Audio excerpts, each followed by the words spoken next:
gabay ng magulang ang kailangan. Maaaring may masiselang tema, lengguwahe, karahasan, sexual, horror o droga na hindi angkop sa mga bata.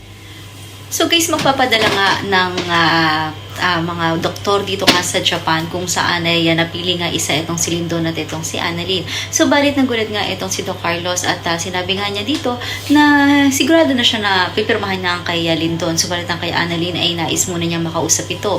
Siguro dahil alam niya na naroon sila Moira at Zoe, kung kaya't para sa ikatatahimik ng lahat ay hindi niya muna hahayaan na magpunta roon itong si Annalyn.